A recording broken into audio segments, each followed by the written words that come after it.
Nasa kote ang isang lalaking holdupper matapos hainan ng warrant of arrest ng Parañaque PNP para sa kaso nitong robbery hold-up.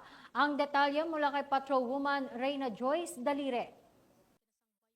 Sa bisa ng warrant of arrest, tuluyang nadakip ng pulisya ang isang wanted person dahil sa kaso nitong robbery hold-up. Kinilala ang akusado na si alias Francis, 42 anyos, na isang driver at nakatalang top 3 most wanted person ng Parañaque City Police Station ngayong third quarter taong kasalukuyan.